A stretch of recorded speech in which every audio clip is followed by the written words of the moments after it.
Friends, welcome in this channel.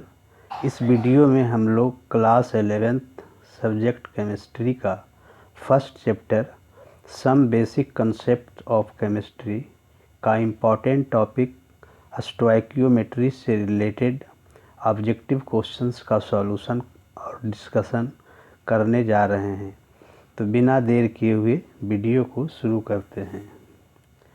Question number 1 है, X gram silver dissolved in HNO3 and the solution was treated with excess of NaCl and 2.87 gram of AgCl was precipitated. The value of X is, मतलब कि इसमें silver का जो है हमको wait निकालना है। विकल्प देखते हैं। ए में है 1.08 ग्राम, बी में है 2.16 ग्राम, सी में है 2.70 ग्राम और डी में है 1.62 ग्राम। तो चूँकि जब हम लोग इसका रिएक्शन देखते हैं तो रिएक्शन में क्या है कि सिल्वर को पहले डिजोल्व कराया जाता है HNO3 में, तो सिल्वर हमको Ag जो है वो कन्वर्ट हो जाएगा AgNO3 में, और AgNO3 पूर्णतः जो है NaCl से रिएक्शन करेगा और सिल्वर क्लोराइड देगा। इस रिएक्शन से स्पष्ट है कि यह रिएक्शन यूनिमोलिकुलर है, मतलब हर एक स्टेप में जो है सिल्वर के मोल की संख्या सेम है। इसका मतलब है कि सिल्वर क्लोराइड में जो है उतना ही सिल्वर होगा जितना कि सिल्वर शुरुआत में लिया गया होगा। तो इस प्रकार से हम देखते हैं कि जो सिल्वर क्लोराइड है उसका जो मोलिकुलर मास है वह 143.5 ग्राम आएगा, जबकि इसमें जो सिल्वर का मास है जो कि एटॉमिक मास है 108 ग्राम। तो हम देखेंगे कि 2.87 ग्राम सिल्वर क्लोराइड में सिल्वर का मास क्या है, वही आंसर होगा। तो इसके लिए हम लोग जब इसको कैलकुलेट करेंगे तो हम लोगों को इस प्रकार से लिखना होगा 108 डिवाइड बाई 143.5 इंटू 2.87। और जब इस प्रकार से हम लोग लिखेंगे तो एक कैलकुलेट करके आएगा 2.16 ग्राम, मतलब हम लोगों का विकल्प बी होगा। क्वेश्चन नंबर 2 है, the mass of CaO that shall be obtained by heating 20 kg of 90% pure lime stone will be, मतलब लाइम स्टोन जिसका फार्मूला कैल्शियम कार्बोनेट है उसका 20 किलोग्राम लेते हैं, जिसमें कि 90% ही लाइम स्टोन है, तो हमको कितना CaO मिलेगा। इसका हम लोग विकल्प देख लेते हैं। ए में है 11.2 kg, बी में है 8.4 kg, सी में है 10.08 kg और डी में है 16.8 kg। अगर हम लोग इसका इक्वेशन देखें तो कैल्शियम कार्बोनेट इस प्रकार से रिएक्शन करता है CaCO3, ये जो है हीट करने पर टूट जाता है CaO प्लस CO2 में। अब यहाँ हम लोग देख रहे हैं कि 100 ग्राम अगर कैल्शियम कार्बोनेट है, ये आपको 100 ग्राम है, तो हमको 56 ग्राम CaO मिलता है। तब हम लोग को देखेंगे कि जो हम लोगों को लाइम स्टोन दिया गया है कैल्शियम कार्बोनेट 20 kg, उससे हमको कितना कैल्शियम ऑक्साइड प्राप्त होगा। तो हमको जब इसको देखेंगे कि 56 ग्राम आ रहा है 100 ग्राम से, तो हम लोगों को 18 kg ही दिया गया। तो हम लोग जो ये यहाँ ग्राम दिखा रहे हैं इसको kg में ही लेंगे और देखें कि 100 अगर kg है तो 56 kg दे रहा है, तो 18 kg से कितना मिलेगा। जब हम लोग इसको कैलकुलेट करेंगे तो हम लोगों का इस प्रकार से डिराइवेशन आएगा 56 डिवाइड बाई 100 इंटू 18। जब इसको कैलकुलेट करेंगे तो आएगा 10.08 kg। तो ये हमारा जो विकल्प है वो सी में है, हम लोग का आंसर सी होगा। क्वेश्चन नंबर 3 है, the mass of CaCO3 produced when CO2 is bubbled through 500 ml of 0.5 m CaOH का होल 2 विल बी, तो इस प्रकार से हमको कैल्शियम हाइड्रोक्साइड का जो है सॉल्यूशन दिया गया है और उसमें से CO2 को पास करवाने पर कितना CO3 का मास मिलेगा। तो इसको हम लोग इस प्रकार से सोल्व करेंगे। पहले विकल्प देखते हैं। ए में 10 kg है, बी में 20 kg है, सी में 50 ग्राम है, सॉरी सभी ग्राम में दिया हुआ है, डी में जो है 25 ग्राम है। तो यहाँ आपको ए में 10 ग्राम है, बी में 20 ग्राम है, सी में 50 ग्राम है, डी में 25 ग्राम है। अब जब हम लोग इसको रिएक्शन कराते हैं तो इस प्रकार का रिएक्शन को हम लोग एमी के थ्रू सोल्व करते हैं, मतलब लॉ ऑफ मास इक्विवेलेंस, जिसमें कि क्या होगा कि इसमें जो हम लोग देखेंगे तो इसमें हम लोग लिख सकते हैं कि M E of CaCO3 is equal to M E of CaOH का होल 2। इस प्रकार से हम लोग लॉ ऑफ इक्विवेलेंस बोलता है। तो अगर हम लोग देखें एमी ऑफ CaCO3, तो ये आपको अगर CaCO3 का मास x मान लें और इसका इक्विवेलेंट वेट 50 है, तो इसका एमी इस प्रकार से लिखा जाएगा, इक्वल टू हो जाएगा जो एमी कैल्शियम हाइड्रोक्साइड का है। तो कैल्शियम हाइड्रोक्साइड का आ जाएगा 500 इंटू 0.5 इंटू 2 ये वैलेंसी फैक्टर है। जब यहाँ हम लोग x को निकालेंगे हल करके तो ये 25 आएगा, तो 25 ग्राम होगा। तो हम लोग का सही आंसर डी होगा। क्वेश्चन नंबर अगर 4 देखें, what mass of CaCl2 in grams would be enough to produce 14.35 gram of AgCl। यहाँ भी हम लोग लॉ ऑफ मास इक्विवेलेंस का प्रयोग करेंगे। देखते हैं कैसे करते हैं। सबसे पहले हम लोग विकल्प देख लेते हैं। ए में है 5.55 ग्राम, बी में है 8.295 ग्राम, सी में है 16.59 ग्राम और डी में है 11.19 ग्राम। यहाँ भी हम लोग जो है इक्विवेलेंस का लॉ लगाएंगे हम लोग। तो यहाँ जो आपको इस प्रकार से लिखेंगे, gram equivalent of CaCl2 is equal to gram equivalent of AgCl। इस प्रकार से हम लोग लिखेंगे। तो जब यहाँ हम लोग कैलकुलेट करेंगे तो हम लोग यहाँ देख लेंगे कि CaCl2 का क्या मास है, तो x मान लेते हैं। तो x और CaCl2 का जब हम लोग निकालेंगे इक्विवेलेंट वेट, तो 55 दैट इज इक्वल टू जो आपको AgCl का जो गिवन मास है 14.35। और इसको डिवाइड कर देंगे हम, इसका जो है सो जो मोलर मास आएगा, मतलब कि आएगा 143.5। और जब इस प्रकार से इसको हल करेंगे हम लोग तो जो x का वैल्यू आएगा वो आ जाएगा 5.55 ग्राम। मतलब हम लोग का जो आंसर होगा वो आपको ए होगा।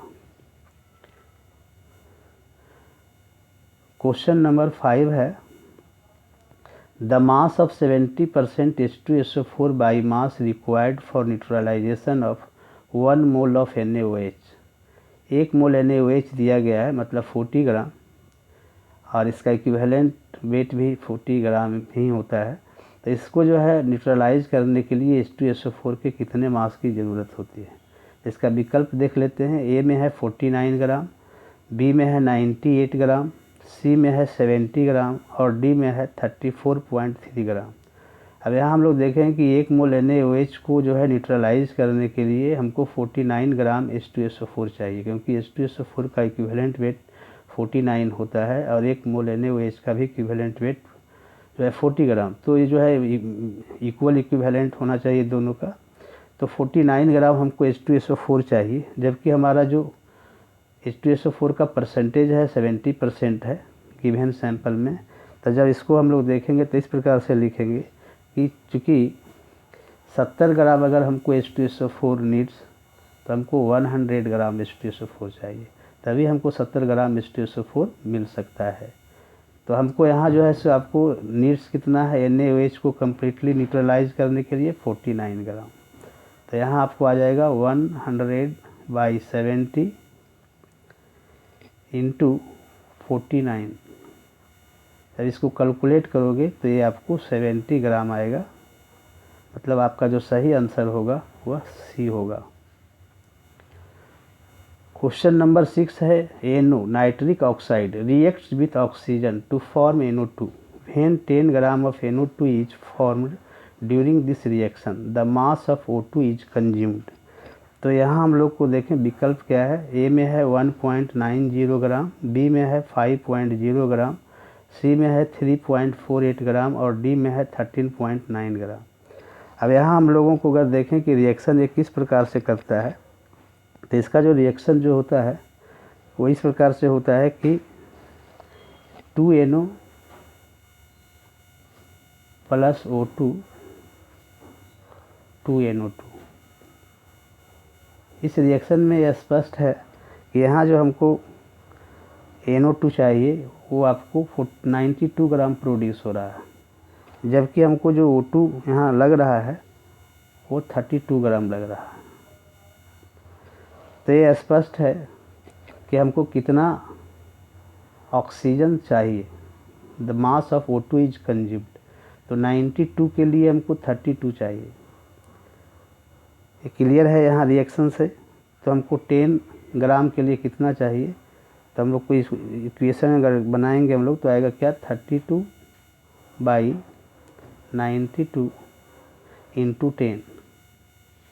इसको जब हल करोगे तो आएगा 3.48 ग्राम 3.48 ग्राम। मतलब हम लोग का जो सही आंसर होगा वह सी होगा। क्वेश्चन नंबर अगर 7 देखें, the mass of 60% HCl by mass required for the neutralization of 10 ml of 0.1 m NaOH। अगर हमको 10 ml है 0.1 m NaOH तो इसके साथ HCl को कितनी मास चाहिए जो कम्प्लीटली न्यूट्रलाइज कर दे, जबकि हमारा जो परसेंटेज है HCl का वो 60% है। तो इसका विकल्प देख लेते हैं। ए में है 60.8 ग्राम, बी में है 21.9 ग्राम, सी में है 100 ग्राम और डी में है 219 ग्राम। तो हम लोग यहाँ क्या करेंगे कि देखेंगे कि 10 ml ऑफ 0.1 m NaOH है। इसका मतलब है कि यहाँ जो हमको NaOH की जो मात्रा है वो कितनी है। तो यहाँ NaOH की जो मात्रा हम लोगों को है, या इसका जो मोल अगर हम लोग निकालने तो यहाँ जो मोल आएगा वो आएगा आपको 1 मोल आ जाएगा। सिंपल 10 इंटू 0.1 करेंगे तो हमको यहाँ 1 मोल आ जाएगा। 1 मोल NaOH जो है वो आपको प्रेजेंट है। अब 1 मोल NaOH का जो है मास आपको 40 ग्राम होता है, तो 40 ग्राम से रिएक्शन करने के लिए 36.5 ग्राम HCl चाहिए, क्योंकि वो जो है इक्वल इक्विवेलेंट दोनों का चाहिए, ग्राम इक्विवेलेंट इक्वल होनी चाहिए। तो यहाँ हम लोग यहाँ देखें कि 60 अगर है तो हम लोग यहाँ क्या करेंगे कि 60 अगर है तो हमको HCl कितना चाहिए। अगर हम लोगों को 60 ग्राम HCl रिक्वायर्ड है तो हमको सैंपल इसका 100 ग्राम चाहिए। तो हमारा अगर ये 36.5 ग्राम है, जो कि इतना ही जो है HCl कम्प्लीटली न्यूट्रलाइज करेगा NaOH को, तो आ जाएगा 100 डिवाइड बाई 60 इंटू 36.5। जब इसको हम लोग कैलकुलेट करेंगे तो कैलकुलेट करने के बाद आएगा 60.8 ग्राम। मतलब हम लोगों का जो सही आंसर होगा ए होगा। क्वेश्चन नंबर 8 है 100 ton of Fe2O3 containing 20% impurities will give iron by reduction with H2 equal to। मतलब कि आपको Fe2O3 लेना है 100 टन, जिसमें कि 20% इम्प्योरिटीज़ है। अब इसको जब हम रिडक्शन करवाते हैं H2 के साथ तो आयरन मिलता है। तो आयरन का कितना मास मिलेगा वो टन्स में होगा। तो हम लोग इसका विकल्प देख लेते हैं। ए में है 112 टन्स, बी में है 80 टन्स, सी में है 160 टन्स और डी में है 56 टन्स। तो यहाँ हम लोग देखें कि Fe2O3 जो है वो 20% जो है इसमें इम्प्योरिटीज़ है, मतलब 80% प्योर है। तो 80 टन Fe2O3 से कितना Fe मिलेगा। तो अगर यहाँ हम लोग सिंपल अगर देखें तो Fe2O3 वो रिड्यूस होगा हाइड्रोजन के द्वारा और ये देगा 2 Fe। यहाँ जो Fe हमारा है वह यहाँ देखें तो यहाँ कैलकुलेट करके आएगा, इसका मोलिकुलर मास निकालेंगे 160, तो हमको 80 मिल रहा है। Fe कितना मिल रहा है, तो Fe मिल रहा है 112 ग्राम। बट हमको क्वेश्चन में दिया गया है कि 80 टन ही जो है वो प्योर Fe2O3 है, तो जब ये 80 होगा तो आपको जो Fe जो होगा वो ठीक आधा हो जाएगा, मतलब कि 112 को 2 से डिवाइड कर देंगे तो ये आपको आएगा 56 टन्स। ये 56 टन्स आएगा, मतलब हम लोग का जो सही आंसर होगा वह होगा डी। क्वेश्चन नंबर 9 है 1.2 gram of magnesium will produce MgO equal to. अगर 1.2 ग्राम मैग्नीशियम को हम लोग रिएक्शन कराएं ऑक्सीजन के साथ तो कितना MgO मिलेगा। विकल्प देखते हैं, ए में है 0.05 मोल, बी में है 40 ग्राम, सी में है 40 mg और डी में है 4 ग्राम। तो जब हम लोग रिएक्शन कराएंगे तो mg जो है वो सीधा कन्वर्ट होगा MgO में, किसके साथ, ऑक्सीजन के साथ। तो यहाँ हम लोग देख रहे हैं कि जितना इसका मोल होना चाहिए उतना ही जो है ये मोल देगा, इक्वल मोल देगा। यहाँ जो हमारा क्वेश्चन में 1.2 ग्राम है, इसको अगर हम लोग मोल में कन्वर्ट करेंगे तो 1.2 डिवाइड बाई 24 इक्वल टू आ जाएगा 0.05। इतना मोल हमको mg है अवेलेबल, तो MgO भी हमको 0.05 मोल ही मिलेगा, इसलिए हम लोगों का सही आंसर ये होगा। क्वेश्चन नंबर 10 है कि कोई रिएक्शन दिया गया है जिसको कि बैलेंस करना है, और बैलेंस करने के बाद उसका कोफिशिएंट क्या आएगा प्रत्येक जो है सो स्पेसीज के साथ। इसका विकल्प देख लेते हैं, ए में है 11221, बी में है 22111, सी में है 21121 और डी में है 22121। जब इसको हम लोग बैलेंस करेंगे तो बैलेंस करने में क्या होता है कि सबसे पहले हम लोग क्रोमियम को बैलेंस करेंगे। प्रोडक्ट के केस में 2 एटम है क्रोमियम का, तो यहाँ हम लोग 2 कर देंगे। और जब इधर 2 करेंगे तो हम लोगों को यहाँ जो है पोटेशियम को बैलेंस करना होगा, और जब पोटेशियम को बैलेंस करेंगे हम लोग तो यहाँ HCl को बैलेंस करना होगा, Cl को, जिससे कि 2HCl हो जाएगा। और अब हम देखेंगे कि लगभग जो है हमारा सभी एलिमेंट का एटम, रिएक्टेंट और प्रोडक्ट दोनों साइड में बैलेंस है। तो इस प्रकार से हम लोगों का आंसर आएगा 2 2 1 2 2 1 2 1। और ये जो विकल्प है डी में अवेलेबल है, इसलिए हम लोगों का आंसर डी होगा। इस प्रकार से हम लोगों ने सभी क्वेश्चंस का जो है डिस्कशन किया और डिस्कशन के साथ सॉल्यूशन किया। उम्मीद है कि आपको वीडियो अच्छी लगी होगी, तो इस चैनल को सब्सक्राइब करें और घंटी की बटन को दबा दें, जिससे कि आपको प्रत्येक वीडियो का नोटिफिकेशन मिलता रहे। और अगर वीडियो अच्छा लगा होगा, समझ में आया होगा, तो इसे लाइक कर दें और दोस्तों के बीच शेयर करने का कष्ट करें। जय हिंद, जय भारत।